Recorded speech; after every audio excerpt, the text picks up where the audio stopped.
신약 성경 가운데서 가장 강력한 하나님의 말씀과 성령의 역사가 일어난 두 사건을 여러분에게 꼽아보라고 한다면 어느 사건을 여러분들은 말씀하겠습니까? 여러분, 저는 첫 번째는 사도행전 2장에 가면은 오순절 성령이 강림하고 나서 이제 사도들과 제자들이 성령을 받지 않습니까? 그러면서 숨어있던 이 베드로와 사도들이 거리로 뛰쳐나가서 특별히 베드로가 사도행전 2장에 설교를 하죠, 그죠? 복음을 전할 때 강력한 역사들이 일어납니다. 그때까지만 해도 그 모인 사람들은 예수님을 십자가로 못 박아 죽이려고 했던 그 부르짖었던 사람들인데, 이 사람들에게 이 베드로의 이 말씀 선포를 통해서 하루에 3,000명, 5,000명이 회심하는 놀라운 역사가 일어납니다. 그래서 베드로가 너희들이 죽인 나사렛 예수가 바로 그리스도다. 너희들이 그리스도를 죽였다. 이 말씀을 선포하니까 그들이 어떡합니까? 가슴을 자기 주먹으로 치면서 형제들아, 이제 우리가 어떻게 하면 죽겠느냐? 형제들아, 우리가 어떻게 하면 죽겠느냐? 그때 베드로가 어떻게 말합니까? 너희들이 주 예수를 믿고 사함을 얻고 성령을 선물로 받아라. 그러면서 엄청난 이 역사가 이 예루살렘에서 일어납니다. 여러분, 베드로는 다른 어떤 기적을 행하거나 표적을 보여준 것이 아니라 복음을 정직하게 선포하는 그 말씀 사역 뿌렸는데 엄청난 회심의 역사가 일어나는 거죠. 이것이 신약의 최고의 말씀과 성령의 사역으로 한다면, 또 한 군데를 살펴라고 한다면 이 사도행전 19장에 가면은 바울 사도가 에베소에서 2년 동안 사역을 합니다. 2년 동안 이 말씀을 2년 동안 집중적으로 말씀을 두란노 성을 중심으로 해서 가르쳤을 때 성경은 아시아에 있는 유대인들이나 헬라인들이 다 말씀을 들었다고 합니다. 그러니까 그 말씀의 보편적인 역사가 얼마나 깊이까지 확장되었는지, 그러고 나서 이 바울에게 하나님이 놀라운 권능을 주세요. 그래서 바울이 기도하면은 귀신도 떠나고, 바울이 손을 오면 병자도 치유되어지고 놀라운 역사가 일어나는 거죠. 그러면서 마지막에 어떤 역사가 일어나는 거니까 이 마술사들이, 마법의 도시인 이 에베소의 마술사들이 회개를 하지 않습니까? 그러면서 자기 생업과 관계되어지는 이 마법의 책을 산더미처럼 쌓아놨고 거기 불을 질러버립니다. 그래서 이 마술사들이 완전히 자기 삶을 이제는 과거의 삶과 결단하는 삶의 결단의 모습까지 이 에베소에서 일어나는 거죠. 그래서 여기서도 강력한 바울의 말씀 사역과 강력한 성령의 역사로 이 에베소 도시가 뒤집어지는 거죠.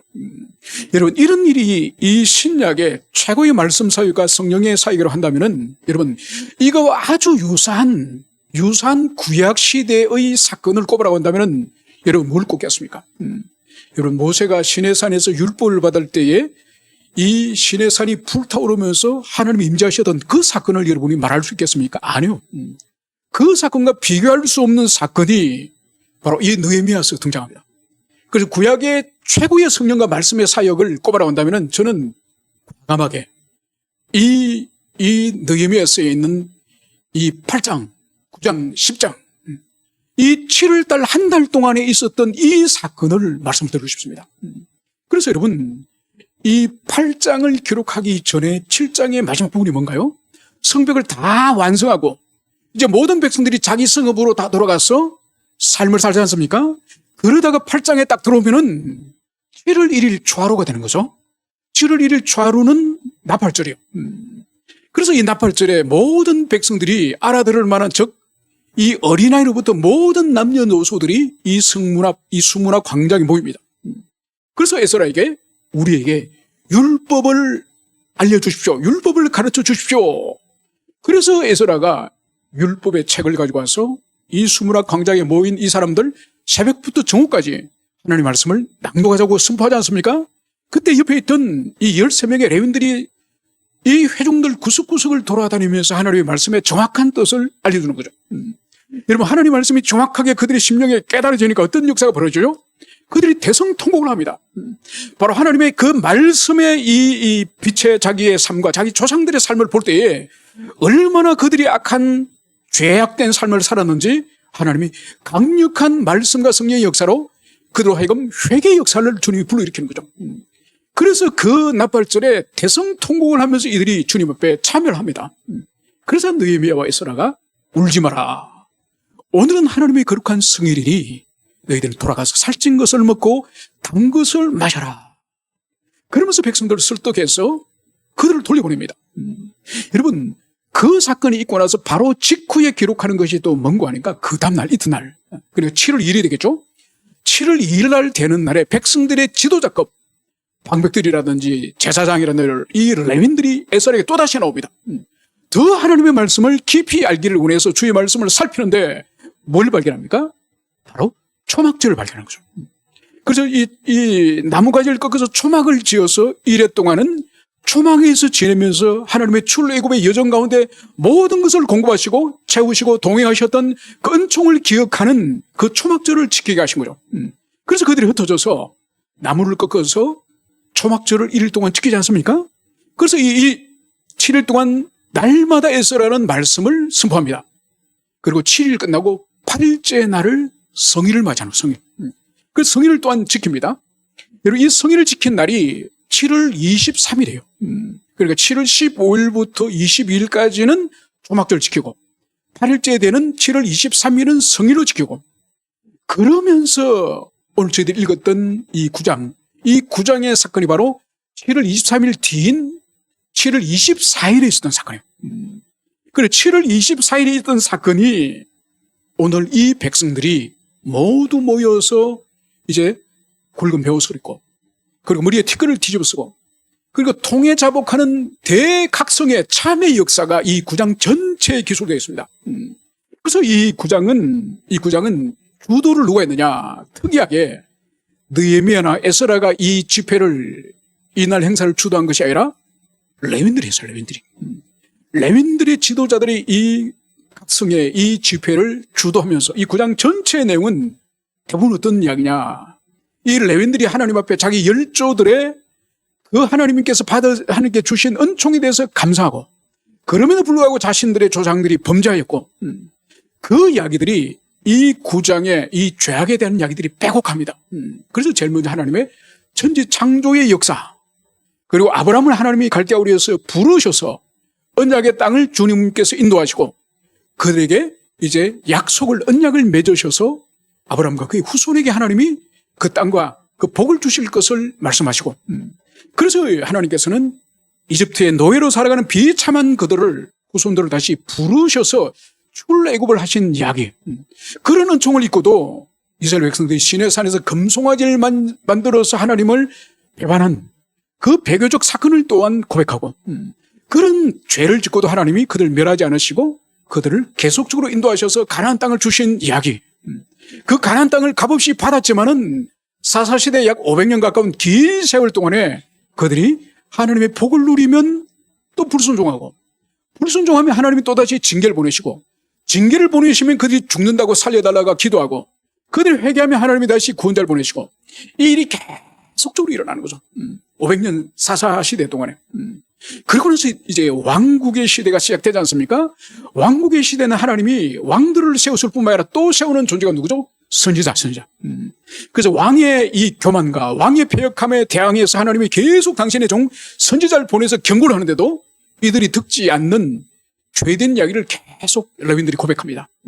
그러면서 마지막에 이제는 드디어 하나님이 인내하시다가 아수르 제국을 보내시고 바벨론을 보내어서 그들이 드디어 나라가 망하게 되었음을 고백합니다.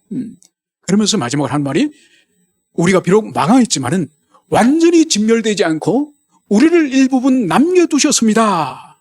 그것이 바로 하나님의 진노 가운데서 자비하신 하나님의 성품입니다. 이 고백이 이 9장 전체의 고백임을 말씀하셨습니다. 그래서 이 고백의 마지막 부분에 오늘 이 이스라엘 백성들이 어떻게 하느냐?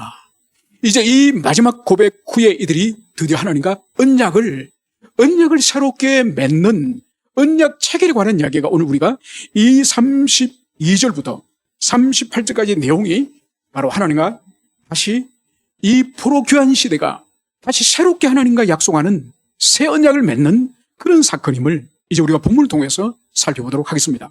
이제 본문으로 들어가면 오늘 32절에서 이렇게 말하고 있습니다.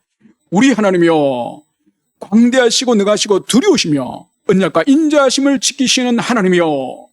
여러분, 이스라엘 백성들이 지금 하나님을 향해서 부름과 오늘 기도를 하면서 이 본문의 말씀에서는 앞에 있는 광대하시고 능하시고 두려우시며, 여러분 이 말씀은 하나님이 만물과 우주를 지으신 창조주 하나님이요, 그리고 이 당신이 지으신 이 만물로부터 주님은 초월하시는 그런 하나님에 관한 고백이라 한다면 이어서 나오는 언약과 인자하심을 지키시는 하나님이요, 이것은 바로 주님이 만물과 우주와 모든 것을 다스리시고 통치하시는 하나님이시지만은, 그러나 이스라엘 백성들과 관계 안에서는 언약을 맺으신 하나님, 그리고 이스라엘 백성들 향해서는 인자를 베푸시는 자비로우신 하나님, 이것을 말씀하는 거예요. 그래서 초월적인 하나님과 그리고 자기 백성들 향해서는 여전히 사랑과 인자로 베푸시는 하나님의 내재적인 성품, 그래서 초월적인 성품과 내적인 성품을 오늘 이 레위인들이 고백하는 것을 볼 수 있습니다. 그러면서 오늘 이렇게 고백을 하는 거죠. 우리와 우리 왕들과 방백들과 제사장들과 선지자들과 조상들과 주의 모든 백성이 아수르 왕들의 때로부터 오늘까지 당한 모든 환난을 이제 작게 여기지 마옵소서. 지금 이 레위인들은 그러니까 자신들과 왕들과 방백들과 제사장과 선지자들, 이 모든 하나님의 종들이 아수르 제국으로부터 본격적인 이들이 전쟁을 통해서 환난을 당했거든요. 그래서 이사야 말씀 10장에서도 이 아수르 제국을 향해서 하나님의 진노의 방망이라고 부릅니다. 그리고 물론 아람이라든지 블레셋이라든지 주변 나라들도 계속적으로 이스라엘 백성들의 징계의 도구가 되긴 했지만은, 그러나 그것들과 이 아수르 제국이나 바벨론 제국은 차원이 다른 거죠. 전혀 차원이 다른 강력한, 그래서 매번 아수르나 바벨론이 쳐들어올 때마다 멸망의 기로에 설 정도로 이들의 이 공격은 엄청난 그런 강홍스러운 그런 것을 볼 수 있는 거죠. 그래서 오늘 이 레윈도 아수르 왕의 때로부터 바로 하나님의 심판의 몽둥이를 아수르 왕으로부터 시작함을 볼 수 있습니다. 그래서 오늘까지 당한 모든 환난, 오늘까지라고 하는 이것은 바벨론 제국을 거쳐서 드디어 이제 이 페르시아, 지금 돌아와서 자유를 부분적으로 얻었지만은, 그러나 여전히 지금 이 느헤미야나 에스라 시대는 이 페르시아에 여전히 식민 지배, 이 종속적인 관계에 있는 것을 볼 수 있습니다. 그래서 오늘까지의 모든 환난을 이제 작게 여기지 마옵소서. 여러분 이것은 무슨 말씀인가요? 그러니까 그들의 조상으로부터 지금 이 느헤미야가 당하는, 그 시대가 당하는 이 환난, 이것을 하나님이요 작게 여기지 마옵소서. 이것은 자비와 긍휼을 구하는 거죠. 지금도 자신들이 얼마나 큰 압제 가운데서 환난 가운데 있음을, 이것을 하나님께 고백하는 것이 우리의 이 환난을 작게 여기지 마옵소서, 이 고백을 하는 것을 볼 수 있습니다.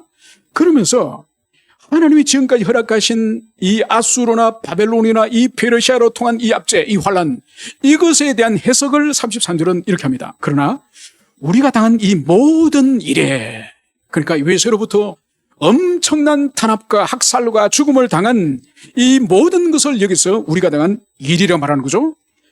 이것이 주는 공의로우시오니 우리는 악을 행하시오나 주께서 진실하게 행하였습니다.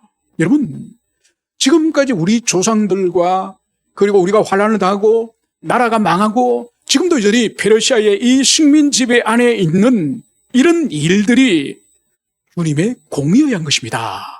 그래서 주는 공의로우십니다. 여러분, 지금 이 레위인들은 이 기도를 하면서 자신들이 압제를 당하는 것에 대해서 억울해하거나 부당해하거나 이거는 옳지 않거나 이거는 과하거나, 여러분 그 말을 하지 않습니다. 자신들이 당하는 것은 하나님의 공의로우십니다. 이것을 여기서 고백합니다.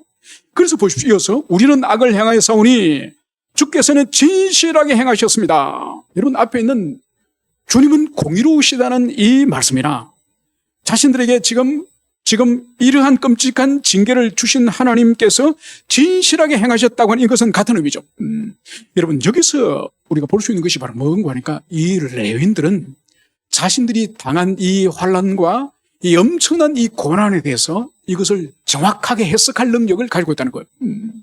그래서 이것을 부정하지 않거나 이것을 거부하거나 이것을 자신들이 억울해 여기지 않고 오히려 자신들에게 형벌과 징계와 환난을 이제 주신 하나님이 공의로우시고 하나님이 오히려 진실하게 행하시는 것입니다. 이것을 여기서 고백하는 것을 볼 수 있습니다. 여러분, 이게 뭔가 하니까 지금 이 사람들은 성령에 충만한 가운데, 그리고 자신들의 조상들과 자신이 당하는 이 환난의 궁극적인 원인은 하나님이 아니라 자신들의 조상과 자신들에게 있음을, 이것을 정확하게 해석하는 것을 볼 수 있습니다. 여러분, 우리에게 믿음이라고 하는 것은 우리가 어떤 소망을 바라보는 것도 믿음이지만은, 우리에게 보이지 않는 어떤 비전을 우리가 붙잡는 것도 믿음이지만은, 여러분, 중요한 믿음 중에 하나가 뭔가 하니까 우리가 당하는 환난과 우리가 당하는 고난이 우리의 마땅한 죄악으로 말미암는 하나님의 징계와 심판이라고 하는 이 해석의 능력이 우리에 있어야 됩니다. 여러분, 이것이 없는 사람이 참 교회 안에 많아요. 교회 안에 많아요. 그래서 사람들이 환난과 고난을 당할 때에 많은 사람들이 미끄러지는 이유가 뭔지 압니까? 억울하다 이거예요. 나는 이런 고난을 당할 짓을 하지 않았는데 하나님이 나에게 부당하게 지금 고난과 환난을 주신다 이거예요. 나는 이해할 수 없다 이거예요. 내가 뭘 잘못했는데, 내가 하나님께 뭘 잘못했는데, 그러면서 미끄러져서 교회를 떠나거나 심지어 큰 시험 속에 빠뜨려져 있는 사람이 있다는 거죠. 여러분, 하나님이 환난과 시험과 어려움을 주실 때는 제일 먼저 가던 발걸음을 멈춰야 돼요. 자신의 삶의 걸음을 멈추고 가장 먼저 필요한 것은 자기를 성찰하는, 자기를 돌아보는 일이요. 자기를 돌아보는 일을 하지 않고 원인을 밖에서 찾아온 사람이 있습니다. 그러니까 왜냐하면은 현상적인 일을 볼 때는 원인이 따로 있을 수 있거든요. 그래, 자기 자신이 지금 누구에게 돈을 빌려줬는데 돈을 못 받아가지고 자신이 물질적으로 쩔쩔매는 거야. 그럼 1차적인 원인은 뭐죠? 빌려준 그 인간이 나에게 돈을 안 갚는 거예요. 그런데 우리가 신앙을 가지고 생각해보면은, 하나님이 왜 나에게 물질적인 궁핍을 주실까? 이거를 생각해야 되는데, 아니, 저놈이 나에게 돈을 빌려가서 안 갚어? 여러분, 이거는 정답이 아니죠. 정답을 향한 접근이 아니죠. 그래서 항상 우리는 고난과 환난을 당했을 때에 현상적인 원인을 가지고 해석을 하면은 누구를 미워하거나 원망하거나, 여러분, 자기 영혼에 전혀 유익을 주지를 못합니다. 그래서 궁극적으로 하나님이 이것을 허용하신 하나님의 뜻이 무엇일까? 그거로부터 접근을 해야지, 현상적인 원인 규명, 인과관계를 우리가 규명하면은 절대로 정답에 이르지 못하는 것을 볼 수 있습니다. 오늘 여기서는, 오늘 이 레위는 정확하게 해석을 하죠. 자신들이 지금까지 환난을 당한 이것은 하나님의 공의에 의해서고 하나님의 진실하심에 의한 것입니다. 그래서 조금도 하나님을 원망하거나 자기 책임이 없다는 부정하는 것을 여기서 찾아볼 수가 없는 것이죠.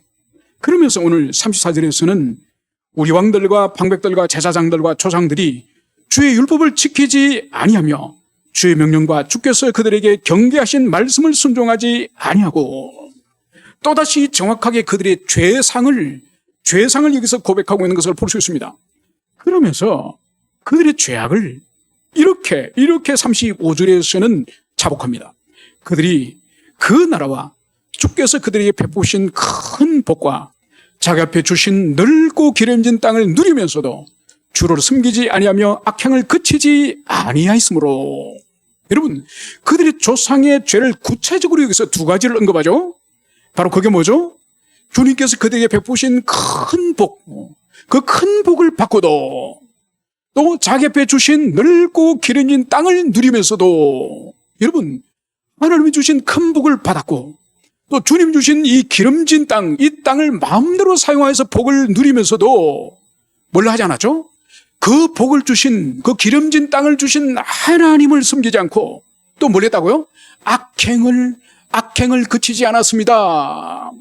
여러분, 이것을 오늘 이 레위인들은 고백하는 거예요. 여러분, 보통 우리는 은혜를 많이 받고 도움을 많이 받았는데 그것에 대해서 감사하지 않고 그것을 오히려 속된 표현으로 쌩깐다 그러죠? 그런 사람을 뭐라고 부릅니까? 배은망덕한 사람, 배은망덕한 사람에 부르지 않습니까? 지금 이 레위인들이 고백하는 것이 바로 우리들의 조상들이 배은망덕한 존재입니다. 그렇게 베푸신 큰 복을 받고 그리고 넓고 기름진 땅을 누리면서도 하나님을 섬기지 않고 악행을 멈추지도 않았습니다. 여러분, 그래서 이스라엘 백성들이 가나안 땅에 들어가서 여호수아가 이제 땅을 정착하고 그리고 마지막 시드기야 왕 때 쫓겨나는 이 세월이 한 900년 정도 되거든요.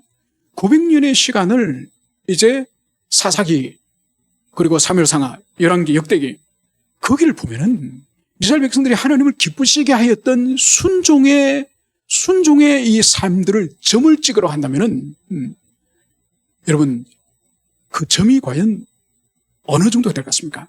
아마 거의 불순종을 만약 점을 찍으려 한다면 불순종은 이 선이 됐을 거예요. 선이 쫙 끓고 있을고 순종은 아주 드물게 점이 한 개씩 아마 이렇게 찍혔을 거예요.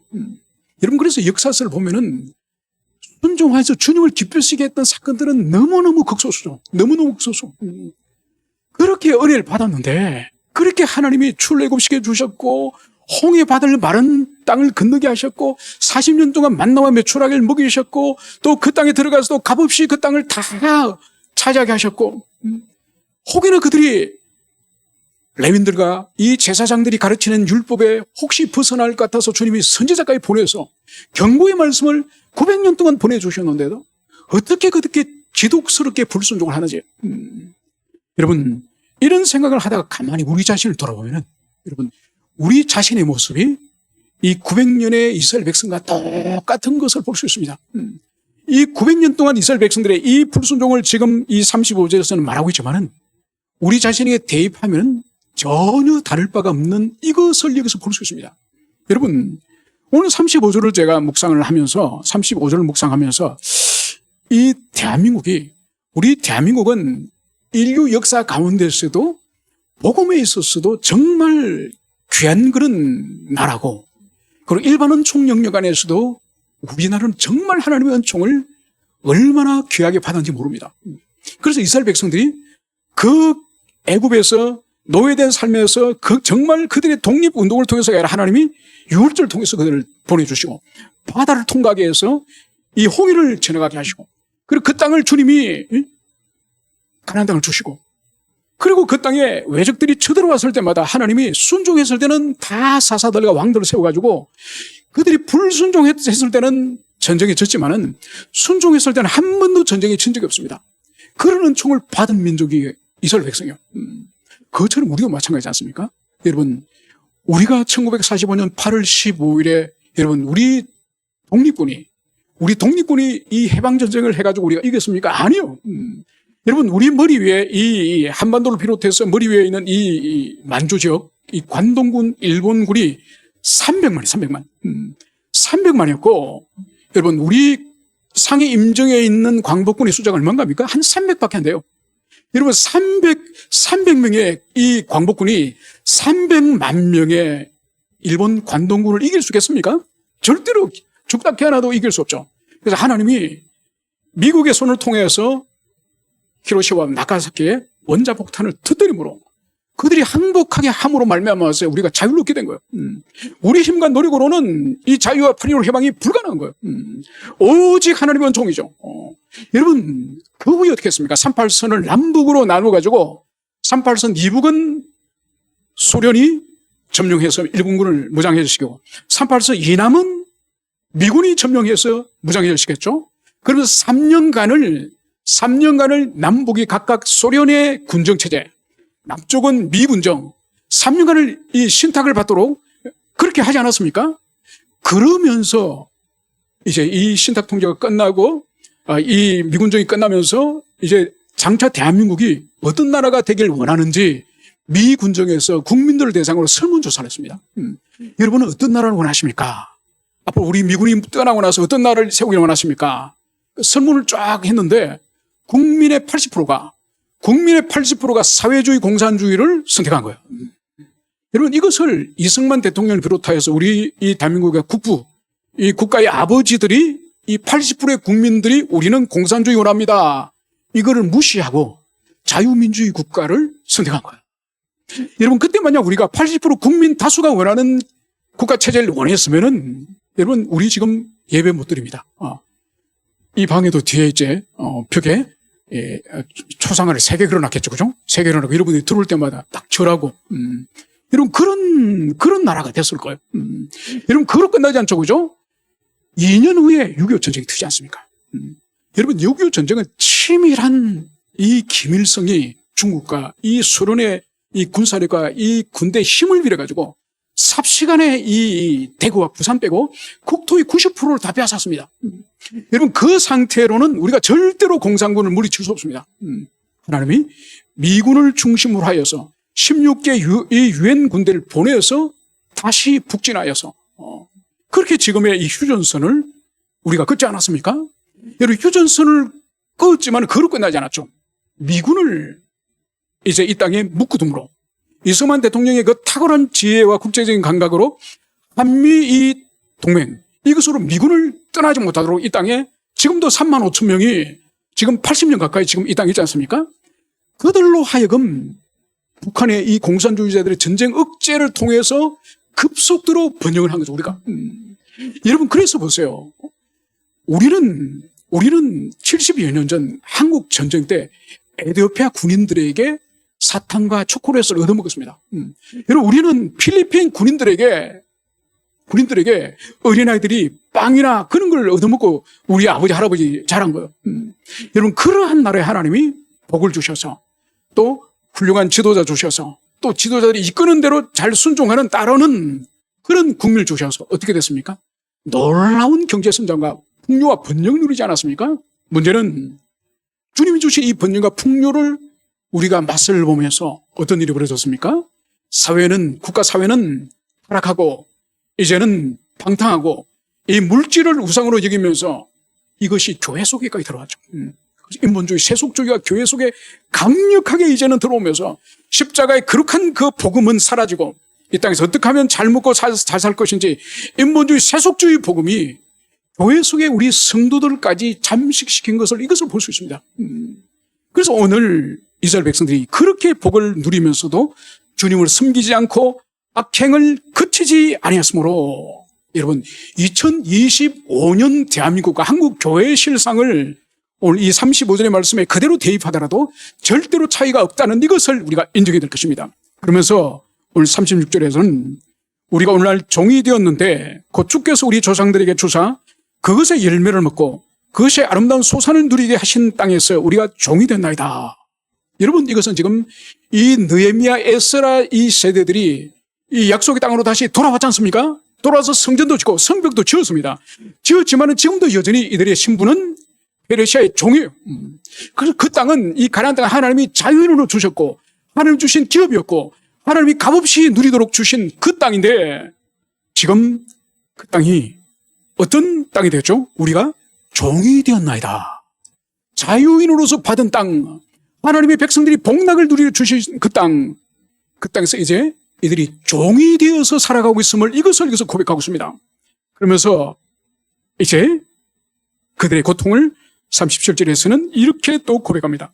우리 죄로 말미암아 주께서 우리 위에 세우신 이방 왕들이 이 땅에 많은 소산을 얻고 그들이 우리의 몸과 가축을 임의로 관할하오니 우리 곤란이 심하오며 지금 여전히 이 에스라 느헤미야 시대 때의 환난 고통을 지금 고백합니다. 그래서 주님께서 우리 위에 세우신 이방의 왕들이 고레스로 비롯해서 지금 아라사스 왕까지 여러 명의 왕이 계속적으로 총독을 통해서 이 예루살렘을 지금 다스리고 있지 않습니까? 그래서 자신들의 몸들을 주관하고 자신들의 짐승과 가축과 그들의 모든 소동물들을 지금 여전히 페르시아 이 왕의 이 수하에 있지 않습니까? 그것을 말하는 거예요. 그래서 지금도 여전히 우리는 이방의 왕의 통치 아래에서 고통을 받고 있습니다. 그러면서 마지막으로 38절에서는 이제 이들이 이렇게 결단을 합니다. 우리가 이 모든 일로 말미암아 이제 견고한 언약을 세워 기록하고 우리의 방백들과 레위 사람들과 제사장들이 다 임몽하나이다 했느니라. 여러분, 지금까지 이 레위인들이 고백한 자신들이 당한 이 환난, 그리고 자기와 자기 조상들이 저질렀던 죄악, 그 하나님이 그들에 보내신 심판과 징계, 이 모든 것들로 말미암아서 이제 어떻게 하느냐? 이제 우리가 다시 죄를 참회하고 그리고 다시 하나님께 돌아가서 하나님의 말씀을 이제 우리가 순종하고 지키기로 결단하면서 이제 우리는 견고한 언약을 세워 기록하고 이제 하나님과 이들 사이에 다시 언약을 체결하겠다. 이 결심을 하였음을 볼 수 있습니다. 여러분, 이 언약이라고 하는 이것은 하나님께서 언약의 백성들과 중요한, 역사적으로 매우 중요한 시점에 중요한 대상과 함께 이 언약을 체결하지 않습니까? 그래서 보십시오. 노아와 하나님께서 그들이 홍수를 이제는 통과하고 그들이 아라라산에 이르렀을 때에 그들이 방주문이 열리고 땅으로 쏟아져 나왔을 때 제일 먼저 뭘 했습니까? 하나님께 제사를 드리고 하나님의 언약을 체결하지 않습니까? 그리고 아브라함에게도 보십시오. 아브라함을 하나님이 갈대아우르에서 인도해서 이 가나안 땅에 인도하시고 그 가나안 땅에 들어와서 순종하는 이 아브라함에게 뭘 약속하시죠? 이제 너희 후손과 또 땅과 또 왕권을, 복의 통로를, 그것을 하나님이 언약하지 않습니까? 그래서 그 아브라함의 언약이 또 노아의 언약이 영원토록 인류 역사 속에 또 이스라엘 역사 속에 계속되죠. 그리고 나중에 시내산에서 이제 모세를 통해서 언약을 맺죠. 모세 언약. 그래서 모세의 언약은 율법, 그것은 구약 역사 전체를 그 모세 언약이 관통을 하죠. 그리고 그 이후에 다윗과 맺은 다윗의 언약. 여러분, 이러한 언약이 역사 속에 중요한 시점마다 있는 것처럼 오늘 이 느헤미야 시대 성벽을 완성하고 대각성의 은총을 경험하고 그리고 단순히 은혜를 받는 것으로 끝나는 것이 아니라 은혜를 받았기 때문에 이제는 우리가 하나님의 말씀을 지키겠습니다. 순종하겠습니다. 이것을 맹세하는 것. 여러분, 맹세하는 것으로 끝나는 것이 아니라 이 언약을 세워서 어떻게 하느냐. 우리의 방백들과 레위 사람들과 제사장들이 다 임봉하나이다. 여러분, 임봉한다는 이 의미는 뭔가 하니까 여러분, 오늘날 우리는 중요한 문서가 있으면은 한 세대 첨마다 우리가 인감도장이라는 걸 가지고 딱 찍지 않습니까? 그러면 인감도장만 있으면은 그 문서 효력이 인감도장만 있으면 효력이 있는 거죠. 그래서 아무리 중요한 내용이더라도 인감도장을 안 찍으면 효력이 없습니다. 그리고 오늘날은 인감도장 대신 대부분 이 사인을 하지 않습니까? 그것처럼 여기서 임봉한다는 의미는 지금 하나님과 사이의 언약을 문서로 기록하는 거예요. 언약 문서를 기록하고 이 언약 문서를 지키기로 맹세하는 사람들이 여기에다 사인한다는 거예요. 여러분, 오늘날은 사인하거나 이 도장을 찍고 나서 더 엄격하도록 하기 위해서 뭘 하죠? 공증을 합니다. 공증 사무실에 가서 그것을 보여주고 공증을 하면 이건 법적인 효력이 확실하기 때문에, 그래서 임봉한다는 이 의미는 언약 문서에 이 백성들이 사인을 하고 그리고 공증을 한다고 하는 그 의미가 여기서 다 임봉하고, 이거는 반드시 실천하고 반드시 준수하겠다고 하는 그 결단이 바로 여기 있는 거죠. 이제 말씀을 정리하고자 합니다. 여러분, 우리에게도 하나님이 말씀을 보내주시고 말씀에 큰 감화를 받고 말씀의 은총을 입을 때에 우리 마음에 결심이 있습니다. 아, 나는 이번에는 집에 돌아가서 지켜야지. 이번에는 내가 이런 삶을 살리라. 여러분, 이거로 끝나면 안 된다는 거예요. 자기 스스로 맹세하고 자기 스스로 결심하고, 여러분, 그거로 끝나면 안 됩니다. 오늘 여기서 보세요. 임봉하고 여러분, 사인을 하고 인감도장을 찍고 공증을 하는 것처럼 우리에게 필요한 것은 결심이 아니라 순종이요. 행하는 거예요. 적극적으로 행하는 거예요. 여러분, 적극적으로 행하는 것만큼 하나님을 기쁘시게 하는 게 없고 우리 믿음이 자라는 것이 없는 거예요. 우리가 거룩한 성화의 삶에 있어서 성화의 진보가 없는 거예요. 여러분, 순종은 얼마나 우리에게 귀하고 아름다운 걸 주는지 몰라요. 우리 믿음이 순종을 통해서 우리 믿음이 성큼정큼 자라는 거예요. 우리의 이 영적인 진보, 즉 거룩한 성화의 삶도 순종을 통해서 우리가 점점 더 거룩해져가는 거예요. 그리고 이 순종만큼 이 지상에서 성도가 누릴 수 있는 최고의 축복의 통로가 이 순종만큼 귀한 것이 있는 거예요. 그래서 오늘 이 하나님의 백성들이 다 임봉하였더라.